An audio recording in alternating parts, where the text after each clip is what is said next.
Hi, good afternoon, everyone. My name is Carol Amalia, and thank you so much for joining our Talk to the Expert session. This is an opportunity for you to hear live and have great conversations with our Citrix experts. So I want to introduce you to the two that are hosting this session. We have Robert Sudol, Lead Systems Engineer, and Kato Chung, Senior Systems Engineer at Citrix. So as you folks are coming in, please feel free to send any questions regarding the session that you just heard, Kurt Romer's session, or if you have any questions regarding application delivery, Citrix Workspace, we're here to answer them. So while we wait for that, we did have in Kurt's session some Q&A that we weren't able to address because we were hopping onto this. So we'll go ahead and start with that. So I'll start with the first one I see here. We have, can you provide additional information on identity of everything? Who wants to take that one? Sure, I'll take that. This is Bob. So identity of everything, I mean, that takes into account the full context of communication, which, like, as Kurt was mentioning, the 5 W's, the who, what, when, where, and why. A few things like authentication comes into play, whether you're utilizing standard Active Directory or LDAP, or you're shifting more to a cloud authentication such as SAML-based or OAuth. That all will come into play with the who, as well as maybe the identity on the computer if you're using like certificate-based authentication, machine certificates. Additionally, when you're talking about identity, you're also looking at the applications that may be accessed, and are they normally just direct access into an application, or is it like an API call? Especially with newer development now, API calls are becoming more critical. So all that comes into play as well with the identity. Again, when a person is accessing, is it during a typical work time for them, or is it outside of their normal time? So there's your when. And then are they accessing something that might be regulated by like global data protection regulation? And are they accessing it from the same region? So all those aspects come into play when you're making an identity for that, and all that information that you gather on access and use is going to play an important role in defining how you set your policy to minimize risk while not hindering a great user experience.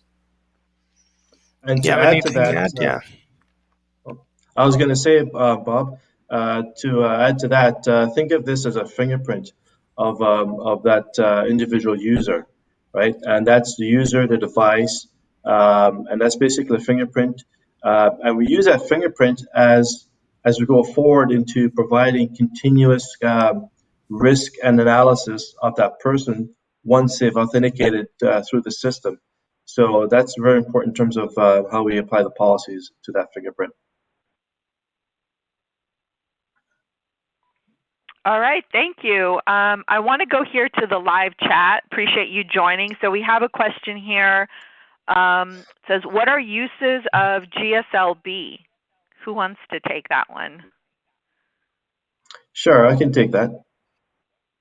Hi, everyone. It's Kato here. So in terms of GSLB, global service load balancing, and there's really use cases for this, obviously, for making sure that we provide continuity to your applications in terms of failovers, but also load sharing. So those are the two main features for GSLB functionality: load sharing and also for high availability failover.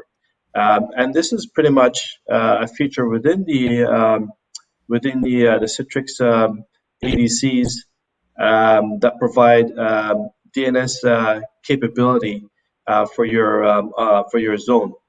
So those appliances must be authoritative for your zone to hand out IP addresses for DNS resolution as customers uh, try to connect to different data centers. Okay. All right. I think Bob was trying to say something.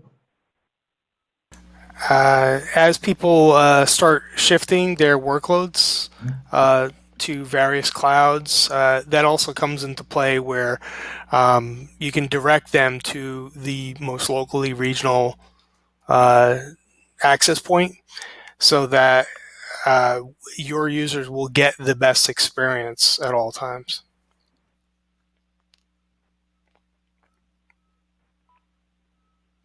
Great, thank you. All right, the next question I see here says, regarding SASE, many solutions cover a portion of the defined criteria. What portions does Citrix solution cover?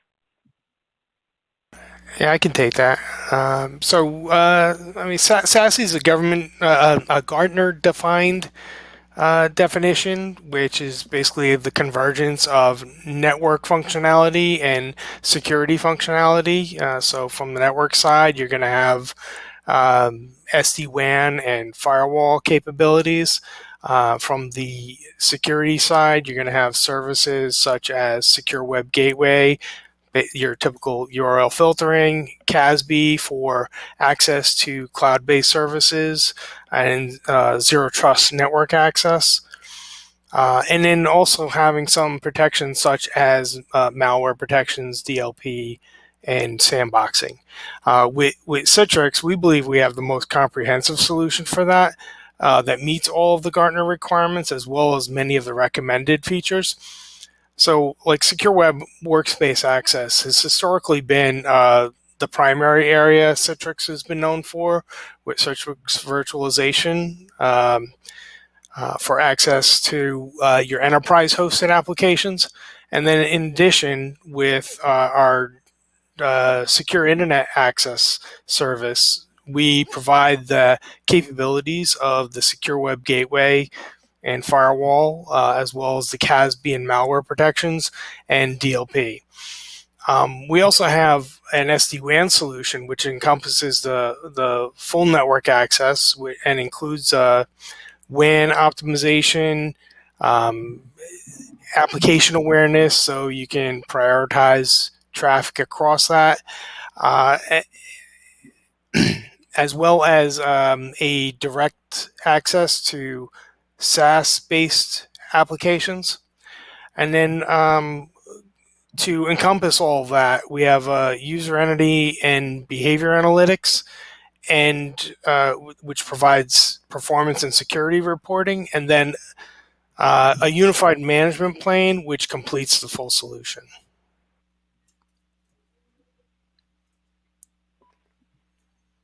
All right, thank you. This one is from Ken in the chat. It says, in the previous session, I'm guessing Kurt, mentioned identifying data hoarding. How is that identified and mitigated?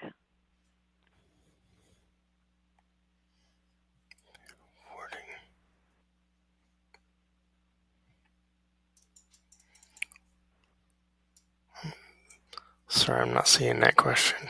Did you guys, hello, can you hear me? Yeah, I hear you. I don't. Okay, data hoarding.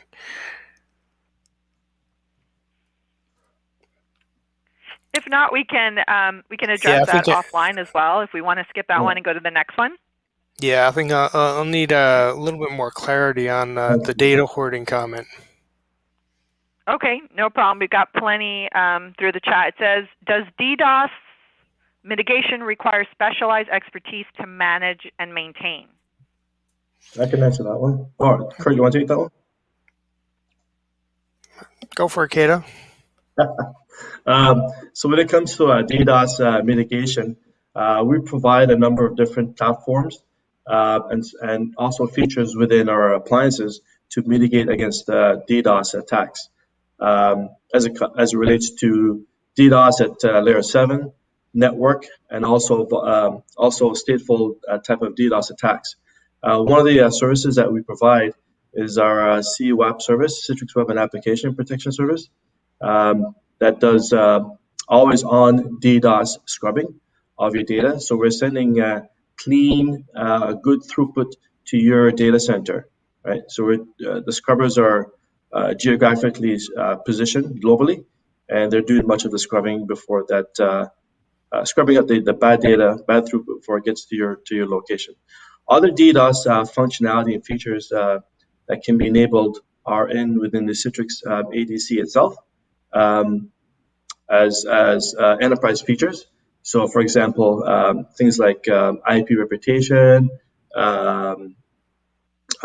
responder policies are some of the techniques that we can use to help mitigate against DDoS attacks. And also our web application firewall, which has fully managed functionality for DDoS as well. All right, and there's another question that says, same question for web app firewall. Yeah, we provide with our Citrix web application and API protection service. We have a fully managed WAF solution that you can actually define specific policies based on the type of application that you're hosting, and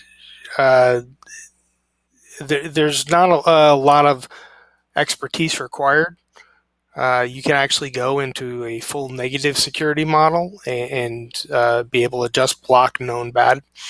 And we have a lot of signatures in our service that already get applied for that.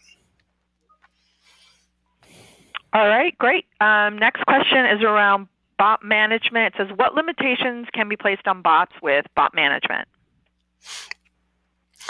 So with bot management, so bots can be defined as good or bad. With, of course, bad bots, you're going to want to deny their access to your site. So immediately you can regain that bandwidth from the bad bots. But when you're in a situation where you need to take advantage of good bots, things like Google Analytics and search engine optimization, you want to be able to allow those access, but at the same time, you don't want them impacting your production traffic. So you can start doing things like putting rate limits around them or allowing them a number of requests per a period of time. So very quickly, you can make sure that your production traffic's not impacted and give the best user experience. All right, thank you. This one here is, it says, I know we're kind of throwing you all kinds of, just kind of addressing as they come in, all kinds of questions. This one is passwordless a trend for authentication? So from what I've seen, we are seeing some stronger requests for that, frequent requests for that.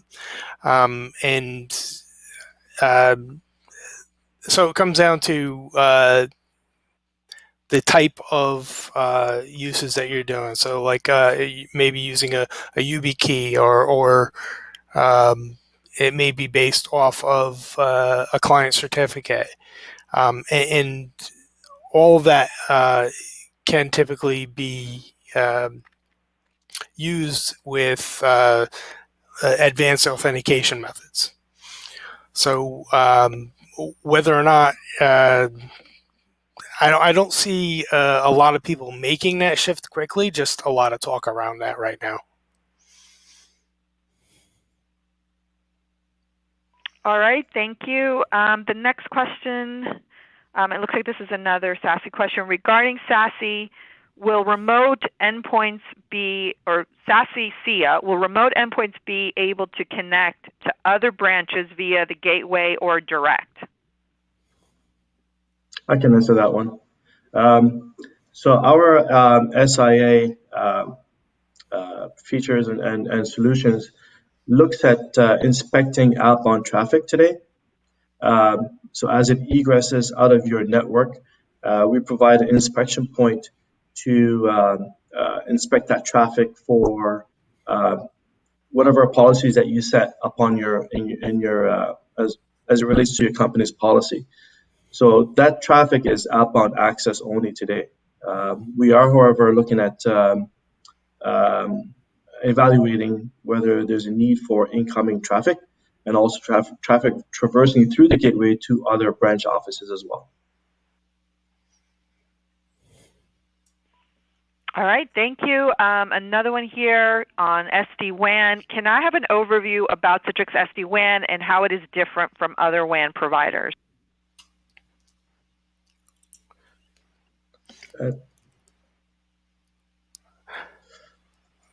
So high level for SD-WAN. We have an SD-WAN solution, which is basically a bookend access to your data center. So you'll have a device in your branch offices, as well as in your main data center. With that, you'll be able to do prioritization of all your applications to give the best performance. Not only are you prioritizing, but you could also combine multiple WAN links to access. So this way, most of the time when you have multiple WAN links, you're only going to have access to one of them at a time. But with our SD-WAN solution, you can aggregate the bandwidth from those and utilize the full bandwidth capabilities.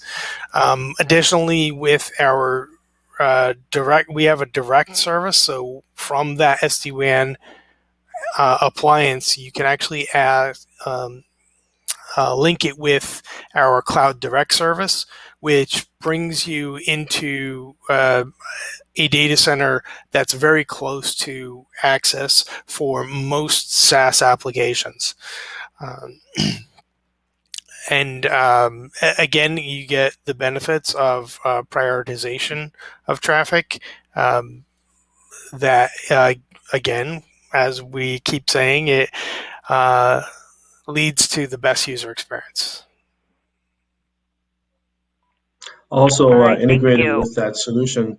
Oh, sorry. No, go ahead. Sorry. I thought you were done. Go ahead. No, I was going to say that with our solution, we also provide integration with third-party vendors for next-generation type firewall features as it egresses out of the appliances. Right. All right, thank you. Next question, how does ZTNA relate to Zero Trust? I can take that one. Okay. So when it comes to Zero Trust, it's a never trust and always verify mentality and framework that we promote. Your trust has to be earned. So when we look at the access policies as to Zero Trust NA, again, we're going back to that fingerprint that we talked about earlier on about the 5 Ws. And we really look at that fingerprint in itself to assess and provide that continuous risk assessment and trust analysis as it relates to Zero Trust. Just because you have access to the network doesn't mean it's you have all access to all the crown jewels and everything else. So as you're in the network, we're providing that continuous assessment to make sure that those 5 Ws are addressed in terms of the policies. All right, thank you. Another question here looks like about SASE. How does SASE compare to EDR? I'll take that one there. As it relates to EDR, which is endpoint and response, we are integrating with third-party vendors so that they can notify our Zero Trust of any sort of malicious traffic that they're encountering.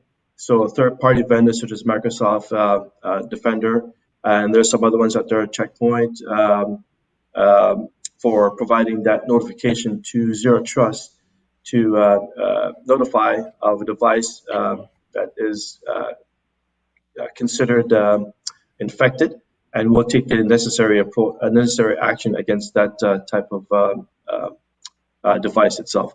So in the end, it's integration with the different vendors to provide that notification and being proactive against that infected device.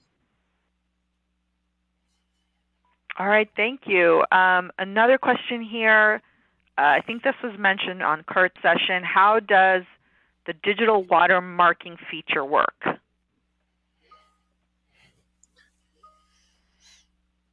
So I can take that one. As Kurt mentioned, there were 4 different types of I guess, models or source data points that users can access their sensitive data. One was direct access, one was virtualization, and then was containerized apps. So in terms of the digital watermark, where you actually get notified of the sensitive data as you see it on the screen, as it is produced or sent down to you as pixels. So at no point is that sensitive data is transferred between the virtualization environment and your endpoint. We're protecting that endpoint from that sensitive information.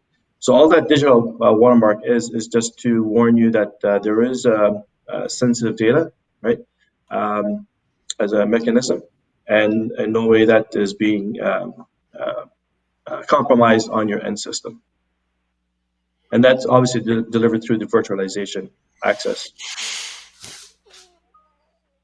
All right, thank you so much. Here we go. They keep coming. Any new capabilities for monitoring of secure workspace planned or will be planned? Okay. You want that? Okay. I was going to mention that within the Citrix Cloud services, we do have a security and analytics service that is looking at that traffic, the end users, the behavior analysis of the user to provide actions based on policies for any users that it sees it's violating your company's policy, and that's provided in the cloud service. And that goes back to the continuous adaptive risk and trust assessment framework that we have within the cloud service. So that's part of the cloud service platform. You want to elaborate on that, Kurt? Or not? Sorry, Bob. Yeah, that as he said, it's a Citrix Analytics service, and it's available for performance and security. It's going to monitor that end user behavior, as well as be able to provide insight into how the applications are performing for each of those users. So the Citrix Analytics service is definitely the way to go there. Thank you, Bob. All right, we have one here asking for some advice. So bear with me as I read this. I want to make sure I say it correctly. What is your advice to secure legacy application in a best way, which has to stay under on-prem environment? The reason is how HWN response related, so cloud cannot be used to leverage Citrix Cloud. As of now, I'm thinking of a DMZ and user-based firewall controlling and session recording with a modern WAF behind the 30-year-old plus app. This app cannot be modernized as the machine. I think you need I think I should have said, we need this offline. Sorry. Okay. So, the app cannot be modernized as the machine will be 20 plus years, and back pane cannot be changed with acceptable price impact. That's a long one. Sorry about that. Yeah.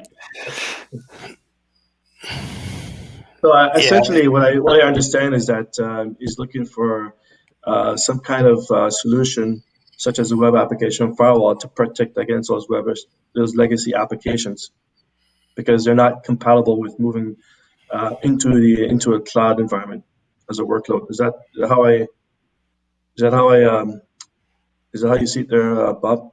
I think that's from Yeah, so the that's messages here. part of what I'm seeing there. I mean, additionally, I mean, if this is something that could be virtualized, oftentimes, if you can uh, bring that old OS into a virtual machine, uh, that's another way to approach it, where you can then provide it as a virtual app for access. Um, as far as putting it behind a modern WAF, I mean, it's going to be dependent on the type of application that you're running and the capabilities of it. I mean, if it's a web-based application, then absolutely be able to put that behind a WAF. So this way you'll proxy those connections and be able to at least identify when they're being threatened.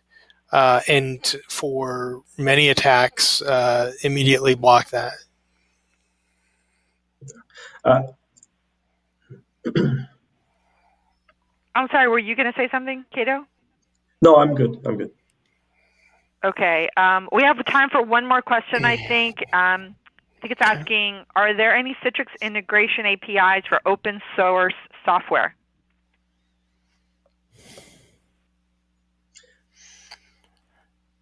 With open source sort of software, as it relates to, for example, Kubernetes or microservices, we do integrate with open source applications as it relates to a cloud native type of deployment, such as Prometheus, Grafana, to name a few. And those type of open source platform tools provide monitoring, and also can be integrated um, back into our application delivery management platform service in the cloud to provide that extended visibility into your cloud native Kubernetes environment.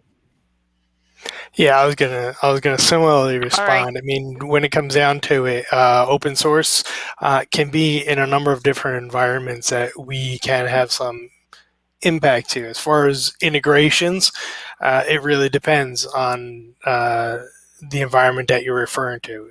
As Cato mentioned, in a Kubernetes environment, we have a number of integrations.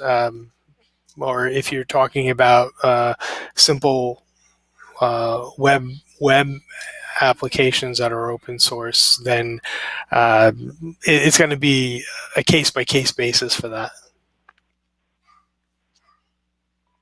All right. Thank you so much.